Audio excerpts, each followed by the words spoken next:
नमस्कार, आपण पाहत आहात ठळक घडामोड क्राईम न्यूज. निर्भीड पत्रकारिता आवत सत्याचा. फुरसुंगी पोलिसांकडून अल्पवयीन मुलीची सुखरूप सुटका. अपहृत समजल्या गेलेल्या मुलीला मामाच्या ताब्यात देत पोलिसांची प्रशंसनीय कामगिरी. फुरसुंगी पोलीस स्टेशन हद्दीतून बेपत्ता झालेल्या 13 वर्षे 7 महिन्यांच्या अल्पवयीन मुलीचा कसोशीने शोध घेत फुरसुंगी पोलिसांनी ही मुलगी सुखरूप शोधून काढत तिला मामाच्या ताब्यात सुपूर्द केल्याने पोलिसांची ही कामगिरी कौतुकास्पद ठरत आहे. फुरसुंगी पोलीस स्टेशन येथे 19 नोव्हेंबर 2025 रोजी गुन्हा दाखल झाला होता. त्यानुसार संबंधित अल्पवयीन मुलगी ही घरातून निघून गेली असून कोणीतरी अज्ञात इसमाने तिचे अपहरण केल्याची फिर्याद नोंदवण्यात आली होती.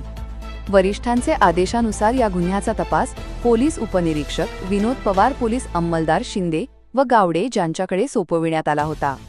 मुलीकडे मोबाईल फोन नसल्याने ती कोठे गेली, कोणासोबत संपर्कात आहे याबाबत कोणताही ठोस सुगावा मिळत नव्हता. दरम्यान पोलिसांना गुप्त बातमीदारामार्फत माहिती मिळाली की ही मुलगी मगरपट्टा हडपसर पुणे परिसरात दिसून आली आहे. ही माहिती तत्काळ वरिष्ठ अधिकारी यांच्या निदर्शनास आणून त्यांच्या परवानगीने पोलीस उपनिरीक्षक विनोद पवार, पोलीस अंमलदार शिंदे व गावडे असे पथक मगरपट्टा हडपसर येथे रवाना करण्यात आले. पोलीस पथकाने हडपसर मुंढवा रोड मगरपट्टा परिसरात शोध मोहीम राबवून मुलगी तेथे असल्याची खात्री करून तिला ताब्यात घेतले. चौकशीअंती मुलीने सांगितले की घरकामात आईला मदत केली नाही म्हणून आईने रागावल्यामुळे ती राहत्या घरातून निघून गेल्याचे समजले. कोणताही ठोस धागा नसताना पोलिसांनी केलेला तपास व मुलीचा शोध ही उल्लेखनीय व प्रशंसनीय कामगिरी ठरली आहे.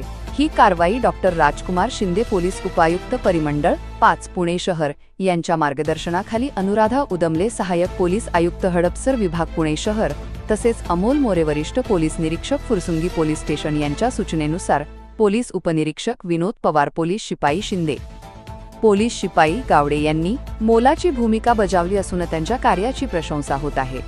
वरील गुन्ह्याचा पुढील तपास पोलीस उपनिरीक्षक विनोद पवार हे करीत आहेत. प्रतिनिधी आविष्कार फुले सोबत ठळक घडामोड.